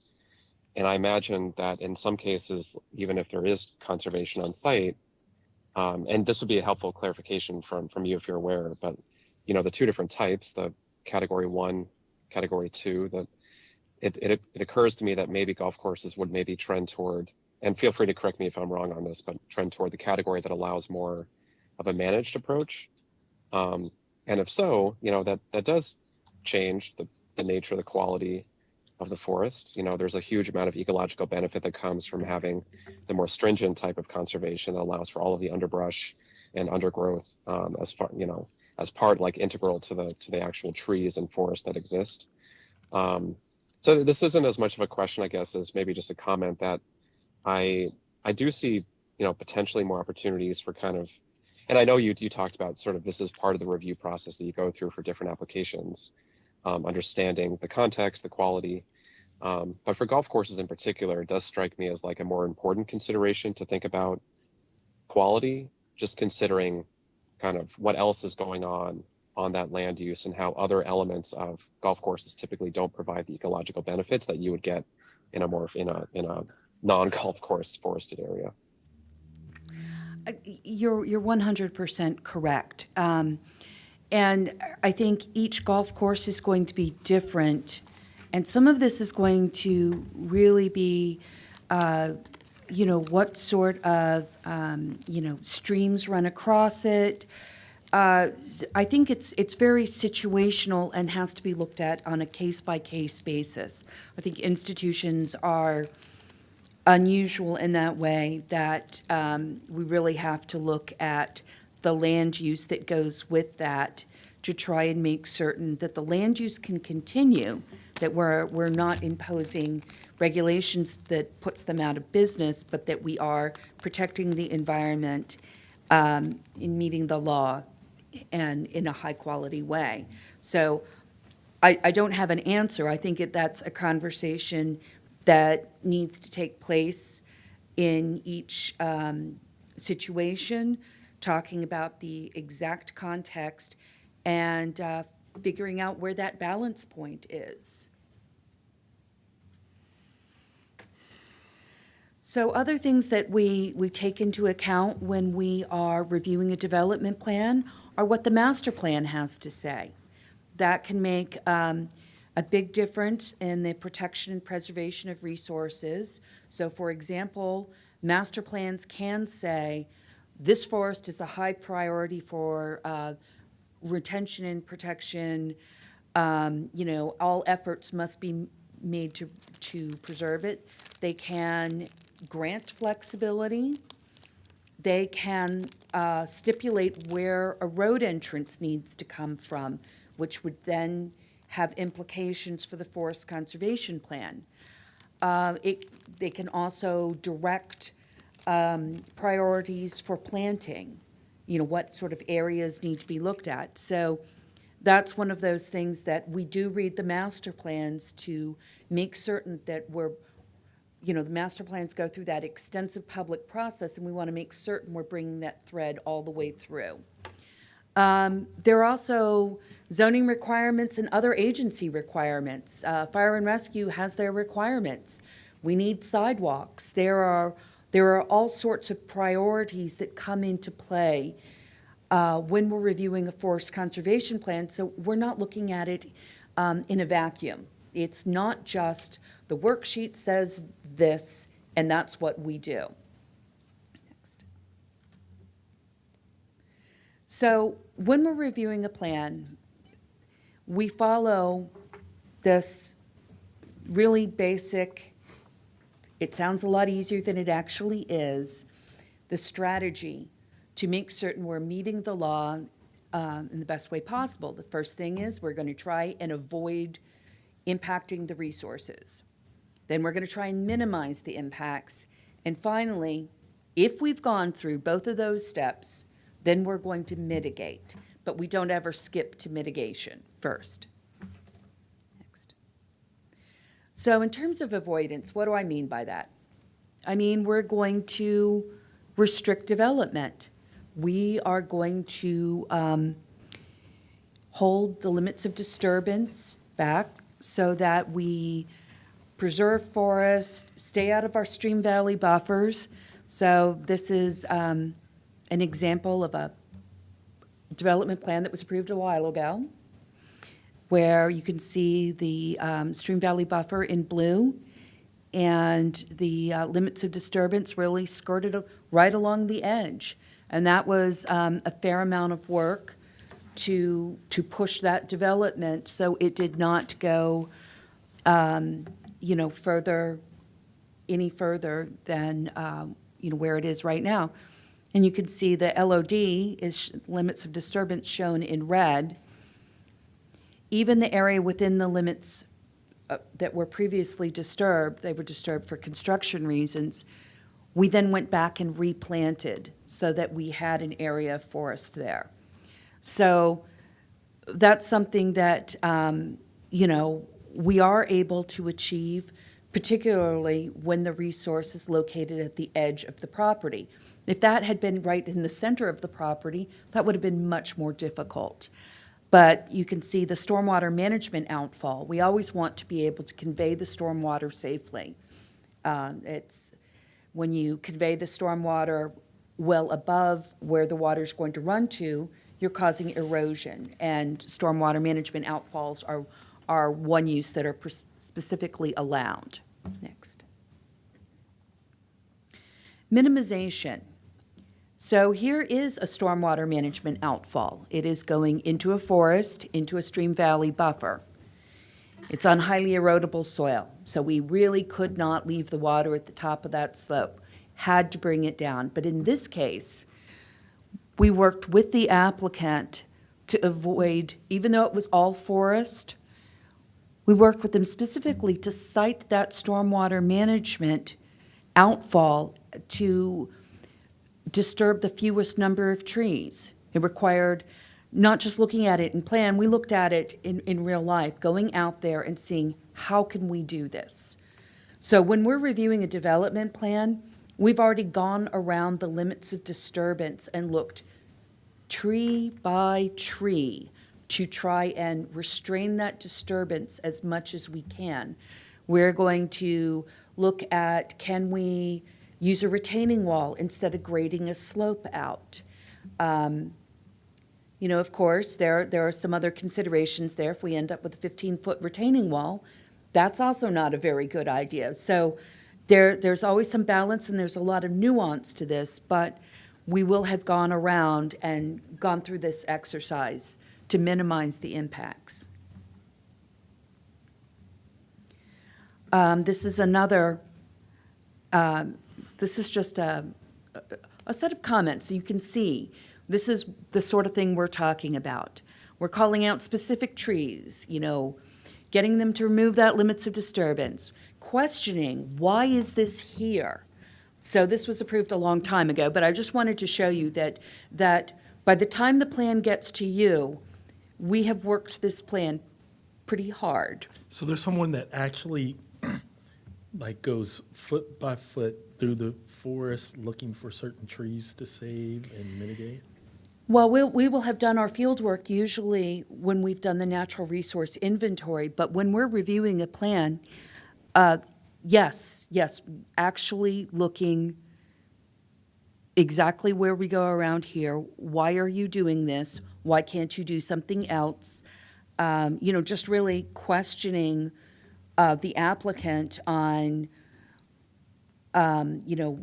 why is this here? Can we retain forest? Can we minimize the impacts? Yes, we do actually do that. Do you have an example of a success story where a tree someone wanted to cut down was one that you all believe should have been preserved and the tree was preserved? Sure. I don't have a photo with me right now, but if you drive down Georgia Avenue, you're inside the Beltway, and there is a townhouse development on the west side of the road before you get to our old location that has a large tulip poplar. That was saved through the development process, and I know staff went to the mat to save that tree, and I have to admit, I was even a little skeptical myself because, especially when we're doing this, we're taking into account the size of the tree, the condition of the tree, the age of the tree, the species of the tree, and the type of impact, because each tree behaves differently, and that's a tulip poplar. When their roots tend to get cut and weakened by development, they tend to fail by toppling. So the root mass will rotate, and that can be a real problem. Is it Rock Springs? Is that the name of the development? But so there are times when we do, but we we really try and only, like, we don't want to set up an unsafe situation. So we will fight for the trees and the forest as much as we possibly can, but at the end of the day, if we argue with the developer and we get trees left in the back, say someone's backyard, that are weakened, and those trees, say a large tree dies in 3 years, well, that's not an inexpensive proposition for that homeowner, right? The developer's long gone. So we do have, we try and be reasonable, tough but fair. If that makes any sense? I do have another, I know we want to wrap this up, but I do have a question about an example where you all may have done afforestation. On Lay Hill Road, there was a golf course. Yes. And it's Indian Springs, Indian Springs. And I know a new housing development went there, and long before, I was on the planning board or considered for it, I remember a homeowner called me because her house was on the back end of what used to be the golf course, and she was a doctor, and she wanted to cut down all these trees, and she was upset that the county wouldn't allow her to cut. I didn't represent her, but she wanted to cut down these trees, and the county, you all wouldn't let her. But in terms of forestation, when you have a new housing development going into place, what used to be fairways may now be homes. Could you use that golf course as a success story of new plantings in spite of the fact that homes and streets went in? Yes, that is a major success story in terms of a private development. There was a lot of stream restoration that went in there. There have been multiple environmental benefits that came from that redevelopment. We had banks set up there, parkland dedicated there.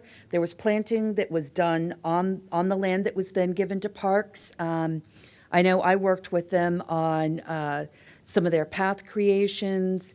We had, bridges put in with these spiral footings, so they disturb less land, so you don't have these big piers or anything.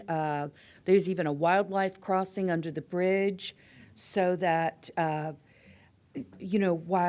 the redevelopment of that golf course created substantial, that made someone a lot of money, right? They went from a golf course to a lot of units. That's a whole lot of development right there.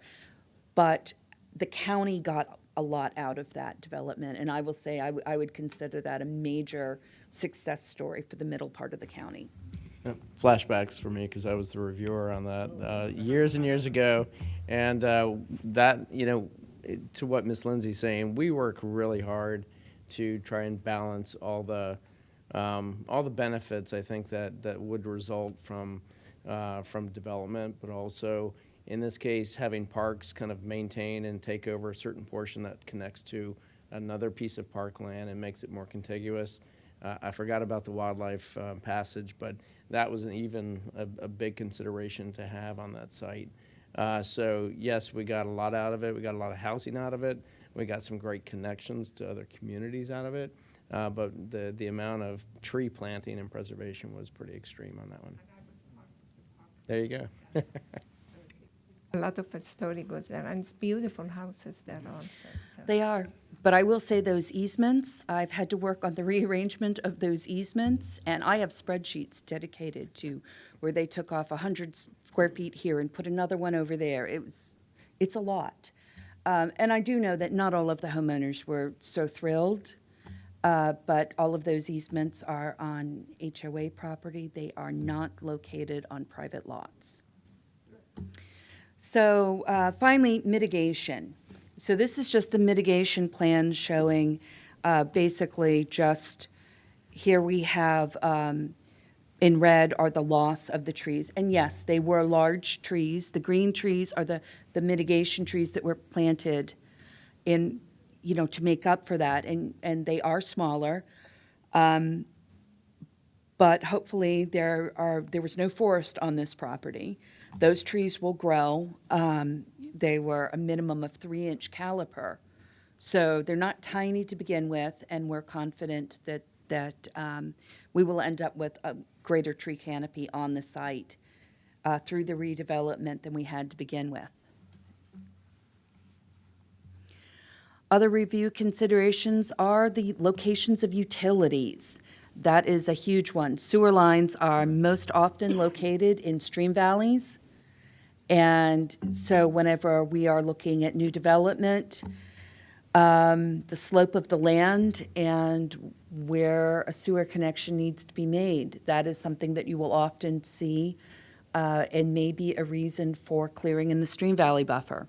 The demolition of existing development is another consideration that may impact the resources on the property. And then phasing. Are we doing this all at once, or is this going to happen over a long period of time? The phasing of plans can make it a very challenging situation. There are some special circumstances that when we come in front of you and present a forest conservation plan that we will want to call out very directly. So the first is there's a part of forest conservation law called the minimum retention clause. And this only kicks in agricultural and resource areas, then optional methods of development in single-family residential zones, and development seeking a waiver or a variance from the base standards for environmental reasons. Any one of those development scenarios kicks in a minimum retention clause, and staff will explain very carefully how either the plan meets the minimum retention clause and how it does so, or if it is not doing so, we will go through the steps, once again, avoidance, minimization, and mitigation. Then we have our variances. Allie, would you like to talk about this, or I can? So I'm available. I'm sure there'll be questions. I know we like to discuss variances, so I am here and happy to answer any questions once you walk through. Great. So Can I ask a quick question actually on the previous slide before we move on? The minimum retention. yes. I was wondering what the rationale is for calling out single family zones as optional method developments in those zones. What's the rationale of sort of calling them out? Certainly, many of the optional methods of development single-family residential zones are cluster options. Mm-hmm. So in a cluster option, the whole point is to use a much smaller lot size. And if you're going to do that, you're going to have more land left over. And so the idea was that this would be done as a way of saving more forest. That this is not to get just a higher yield, because that can also happen. But it is that if you're going to get a higher yield, you're also going to save up to the conservation threshold on site. And that's helpful to clarify. I'm thinking about, this work we're doing on attainable housing. We're proposing kind of a new optional method of development associated with medium scale housing in certain residential zones. So I'm wondering if this would also apply to, or I'm wondering if we've thought about like how this would apply if and when the medium scale, kind of the attainable housing optional method of development becomes law in the county, if that moves forward, how this would apply to that method of development, and if it would apply to every residential zone as part of that optional method of development, or if there's other sorts of ways that we would break it down. Commissioner Robert Cronenberg, for the record, I don't know that we've really thought in detail what that impact is going to be. You know, with the optional method, I think we're still talking about single lots. You know, it could be 1 or 2 lots that are coming in. I think with the optional method in this bullet, we're probably talking about larger tracts of land where they may be going through a different type of method, and whether it's cluster, TDR, MPDU, or maybe they're rezoning what used to be R60, R90 into a different type of maybe CRT or a CR type floating zone. So I think it's a little different, but it's a great question. We're thinking through a lot of things right now in terms of attainable housing and what that impact might be on the smaller lots. But I don't know if anyone else has anything to add to that, but we haven't really gotten into detail about that yet. I actually, Okay, thanks. I was like working with people that jump on my questions before I have them because I'm writing down about optional method if I want to like get into that issue there's right now. If we could get some clarity on that too, on the optional method with the, if there's, because we are talking about putting into the attainable housing optional method on R60, R90, and the 200s through sites. And so if that is going to kick in a higher conservation threshold than a single family would within that type of development, I think it would be useful to make sure we clarify that, or at least have a footnote or something of that when we do I know that's not y'all guys' thing. Well, great question. I just asked Amy, Ms. Lindsay, if they're, given that it probably is going to be a smaller lot, means it probably is going to have an exemption to it. That was one most so of them would be it may not kick in. It may not kick in the conservation threshold like it's shown here, but we can definitely dive into that a little bit more. Would that kick in more in the larger size lots, the RE zones, the R200s, or is it more for that type of a thing, or is it like going to kick in? The law would kick in at 40,000 square feet, right? So I think these are likely going to be less than that. Yeah. Because R200 is half acre. Yeah. And then the R90, R60 are definitely less than that. Let's make sure of that. But yeah, just thank you for that. Appreciate it.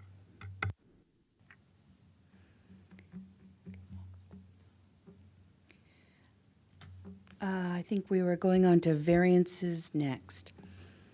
So the most common variance that you see is for the removal of trees that are 30 inches diameter at breast height and greater.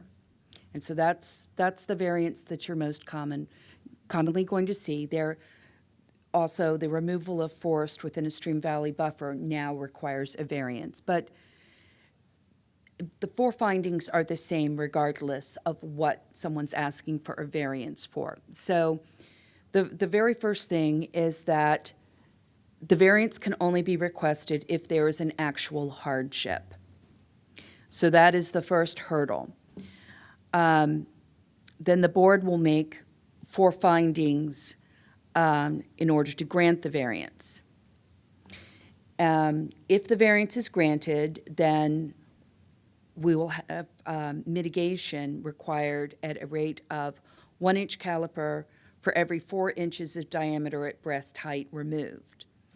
And staff has been asking for those mitigation trees to be planted to make certain that they will have a chance of attaining their full height. So these are the impacts requiring a variance. So we're talking about if we have a site with trees and shrubs that are rare, threatened, or endangered, those require a variance. Trees that are 1 inch caliper or larger on a historic site, which can actually be a substantial variance. Now, the good news is that smaller trees are much easier to save through the construction process, but sometimes you can have hundreds of trees. Any tree associated with a historic structure, any champion tree, and then there's the tree 30 inches diameter of breast height or greater, and then the forest in a floodplain or stream buffer, unless it is something like a stormwater management outfall, because that is something that is specifically allowed. May I ask you a question? I didn't know that. That's a little bit, I think, does, I have a hard time to understand, if you have a 2-inch tree that is not anything a special tree, but is located in historic site, you need a permission to cut it?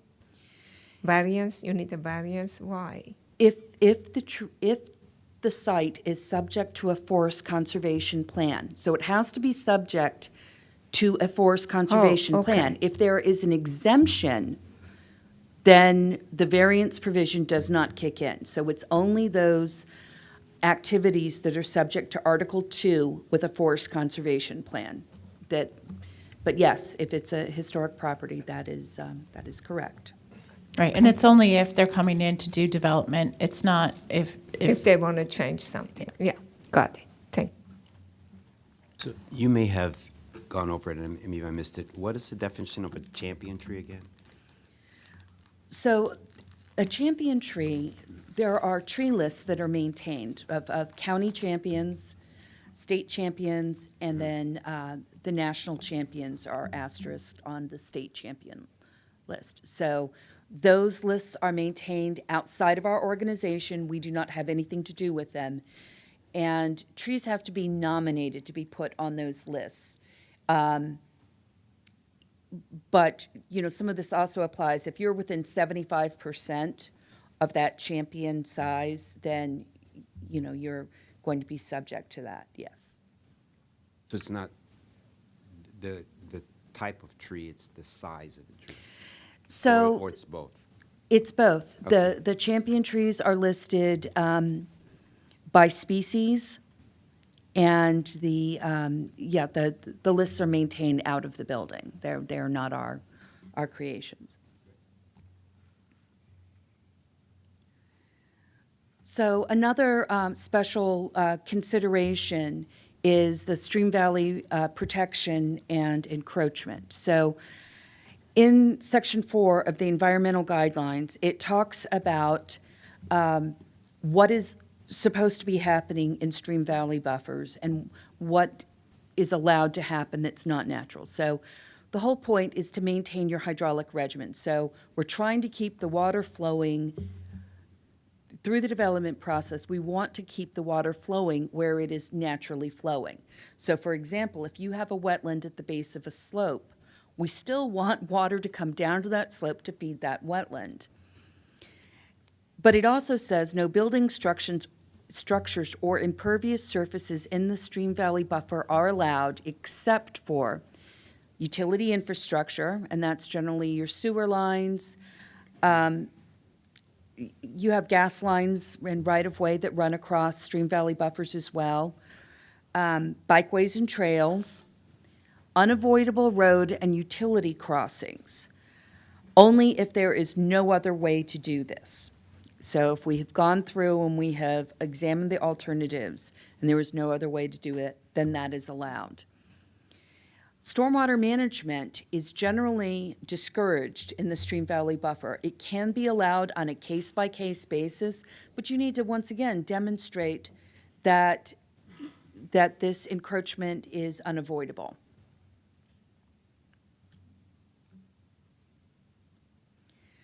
So one technique that we use is called buffer averaging. So that is where, in the case of this development plan, we basically swapped out some land that was, we had a development plan in, and it worked out that we would end up with equal protection of the stream valley buffer, and we could achieve the goals of the development plan by allowing encroachment in one area, but having them protect an equal area that is outside of the buffer, but it is of equivalent quality. There are a couple of other special conditions that we would be talking about. So the first is our special protection areas, or SPAs, and then the Patuxent Primary Management Area. Now, these areas were set up to provide enhanced water quality protection. The implications of these is that we have greater buffers, we have an accelerated planting schedule, and some of them we have impervious restrictions. This is when you would see a water quality plan. That would be in the SPAs. We're not going to get really further into it because each SPA is different and they have their own rules. The location of the Patuxent Primary Management Area is based on stream locations. So there's no map that shows you exactly where that PMA is. We look at it on a case-by-case basis. But the location of the SPAs is predetermined. We know where those boundaries are. Okay, so I'm just going to highlight some of the planning board policies that have been adopted over the years. Some of them actually aren't on the list anymore because we put them into law the last time we updated the law. These are the ones you'll see the most often. We have some easement policies.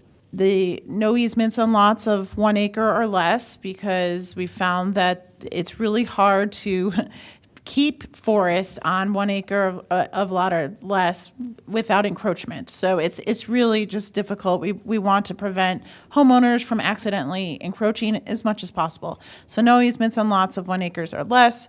Signage posted along all easements, and fencing of all easements near building envelopes. So if there is an easement that's going to be near a house, then it must be fenced. Our easement removal policy is a minimum of 1-to-1 on site, so replacing it, 1-to-1 on site, and then 2-to-1 off site replacement, but that's the minimum. And when you're dealing with enforcement issues where there was a violation, the board tends to do higher than the minimum. Typically, we see around like 4-to-1 or so. Amendments that are in response to a violation will be called out on the agenda as in response to a violation, so the planning board knows this is something where the changes are being made because we're trying to fix a violation situation. And with the banking policies, forests may be banked during the review of a development, as we previously talked about, if it is in excess of the requirements under law. So enforcement. We have a team of 4 forest conservation inspectors, and they have a lot of different inspections that they have to do for the forest conservation easements we have and the forest conservation plans. There are 7 different inspections that are required as part of the forest conservation plan approval, and that's basically just to make sure that the forest is not being intruded upon, that things are being maintained and preserved the way that they're supposed to be, that the trees are not being impacted, and that proper root pruning and tree protection measures are being taken, and that the planting is surviving and being done as spec'd out on the plan. The inspectors also are responsible with a goal of, for inspecting easements within their region, and they have a goal of going to every easement once every 3 years. We have over 3,500 easements, so it is a goal that we are always striving to meet. It takes a lot of work, and these inspectors are out there are working hard. Violations, so violations happen. I wish they didn't, but they do. And usually there's a couple different ways that an inspector can handle a violation. They can issue a notice of violation, which is just basically a warning. And then you're told what you need to do to fix the situation. There's a citation, which is the equivalent of like getting a traffic ticket, right? So here's your citation. There's $1,000. You can do a fine of up to $1,000, and that also includes the warning and what you need to do to get right. There's an administrative order that can be issued that could require stop work in construction sites. If the work might impede upon what is supposed to be preserved and the type of forests and trees that are supposed to remain, we will issue a stop work order. And we can ask them to restore the damaged areas, submit a restoration plan that a lot of times includes planting and things, and establishing easement maybe on areas that maybe it wasn't before. There's a penalty that gets assessed by the planning board when violation cases make it all the way through a violation hearing. And that penalty is a minimum of 30 cents a square foot, all the way up to $13 a square foot. And it's based upon a number of different factors that the planning board takes into consideration, and the planning board is the one who assesses that.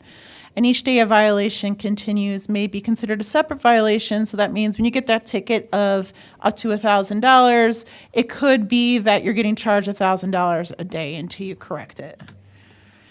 Violation cases, I will do this very quickly because oh boy, we have more than that, but yes, I'll try quickly. But violation cases, basically, the gist of the matter is that we strive very hard to work with property owners to bring them into compliance. We don't want you to have hearings, but when they do come, it goes through an administrative law judge first. The administrative law judge makes the finding of fact, comes up with an opinion, and then it goes to the planning board to decide whether they're going to follow the administrative law judge's opinion and adopt it, and the planning board assesses the penalty. This is the really fun part, so I will turn it over to Mia to talk about Reforest Montgomery. Thank you, Christina. Mia Rothberg, Intake and Regulatory Coordination. So our Reforest Montgomery program is a suite of programs fully supported by the fee and lieu payments and the Forest Conservation Fund that Christina described earlier. It is 3 reforestation programs and 4 tree planting programs, and though Reforest Montgomery as a brand was launched in spring 2020, our programs have existed since 2008 in some senses, and our newest was launched just 6 months ago. And for context as to the size of our program, we've planted over 1,000 trees this fiscal year, with the majority of our spending focused on our reforestation programs. We can skip this slide. So just for context, before we get into each of our programs, we want to highlight where we do most of our work. The priority watersheds are outlined in blue here, and the SPAs are outlined in black. And these are the watersheds that have the lowest forest cover and the highest rate of forest loss over the last 20 years. Each symbol on the map represents a different one of our Reforest Montgomery programs, which we'll get into momentarily. But you can see that while we provide benefits to the entire county, we focus most of our work in the down county and mid county areas with lower tree canopy. And to date, roughly 2/3 of our Reforest Montgomery reforestation projects and 90% of our tree planting projects have occurred in one of these areas. So on to our 7 programs. Our first program is a reforestation program in partnership with Montgomery Parks.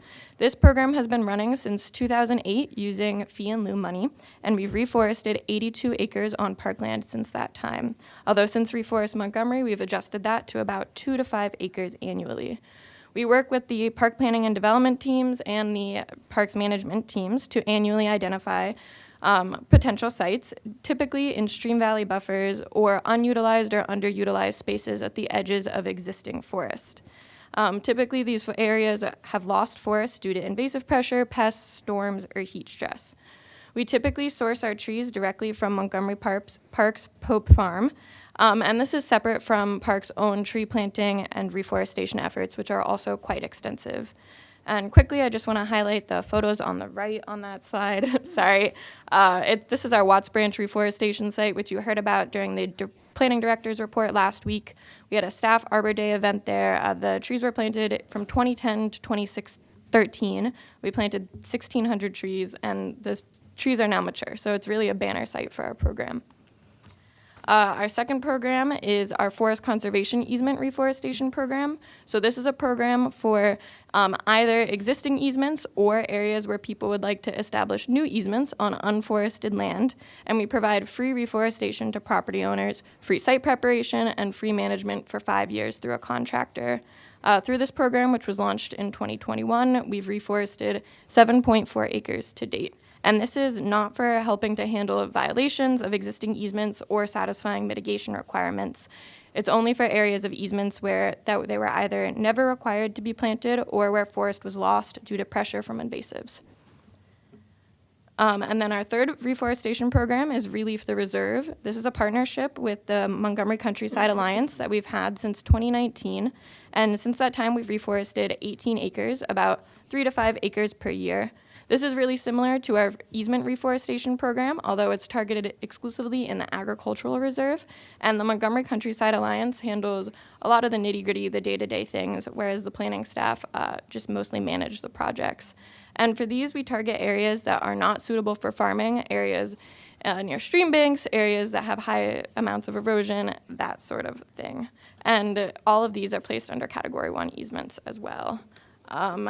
On to our 4 tree planting programs. Our first is also a partnership with parks.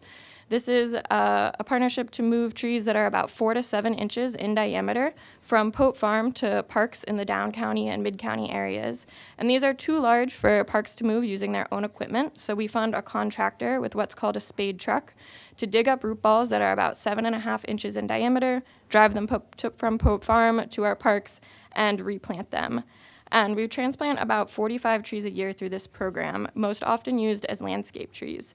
And though the main goal of Reforest Montgomery is reforestation, our priority watersheds and the areas where most projects that generate fee and lieu payments are simply don't have the space for reforestation projects. So this program and our other tree planting programs give us the ability to put the trees back into the communities where they're being taken away. Our second program is our free shade tree program, and this is our most popular program with the most community involvement.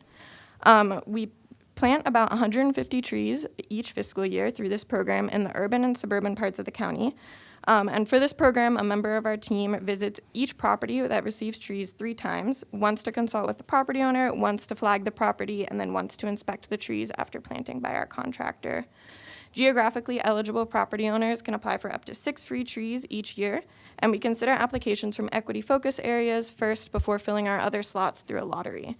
And this is an incredibly popular program. For reference, in our most recent application period, we received 178 applications for a total of 380 trees, and we're only able to accept 30 of those applications. So every property is eligible to apply? They may not be accepted, or do you have areas? Yeah, do you want to go to the next slide? So the only eligible properties are within the orange priority funding areas shown on this map. So those areas are home to 98% of county residents, but only 36% of the county tree canopy, not including Rockville or Gaithersburg, only the areas that contribute to the Forest Conservation Fund. So you must be within one of those orange areas.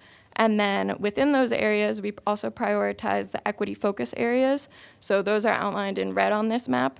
Those were identified by our Research and Strategic Projects Division a couple years ago as areas with high populations of low-income people, people of color, and people who speak English less than very well. And we've found that by prioritizing these areas, we've gone from planting just 1 or 2 trees in equity focus areas each season to now planting 84% of our trees in equity focus areas through this program. Our third program is our Native Tree Coupon Program. This launched around 2010 under the name Leaves for Neighborhoods, and since Reforest Montgomery, we've raised the value to $50 off a qualifying native tree. Anyone within the county can purchase a qualifying tree from a participating local nursery and receive that money off at the point of purchase, and then the nurseries mail us the completed coupons and we reimburse them for each one. This program is easy for anyone interested to participate in, and we've reimbursed more than 2,900 coupons since 2020. We've raised the value of the coupons steadily during that time as well. There are 6 participating nurseries around the county, and this is our only private property program that is open to all properties in Montgomery County, regardless of location. Residents can purchase as many trees as they want through this program, and we frequently direct people whose needs we can't satisfy through our other programs to this one because it has much more forgiving restrictions. And then our final program is our newest program. It's a partnership with Montgomery County Public Schools, and we piloted this just last fall when we planted 6 trees at Oakview Elementary School, a Title I school in Silver Spring, to provide shade to the sidewalks that students enter the property on. This spring, we followed up with 16 trees at Tacoma Park Elementary School to help launch a community food forest on the campus. And we're really excited to continue this program and pursue the opportunity to reach broader audiences with Reforest Montgomery. And in order to enhance the value of each of these plantings, we've also worked with our communications division to design a multilingual sign. It's on the next slide. And we have an image of that here, and that's going to be installed at Tacoma Park Elementary School next month. That's just one of the many ways we engage with the community. We also have quarterly bilingual e-letters. We've been on a local Latino radio station. We have weekly watering alerts, and we engage with staff as well through our Arbor Day events. And I will not take any more of your time. Thank you.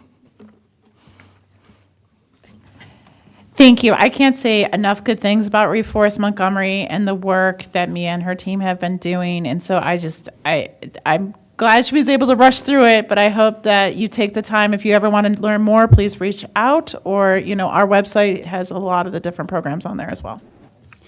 Well, what I'd like to end by saying, that was such a wonderful presentation. Thank you, Ms. Sorrento, Ms. Lindsay, and Ms. Rothberg. We will definitely get back with questions, but what I'd love you to do is send us the link to your presentation today, so we'll have it as a reference. So when the forest conservation law comes up on any application, we'll file through and say yes. So thank you so much. We appreciate it. And this ends our board meeting for today, and we're signing off. Thank you. Thank you.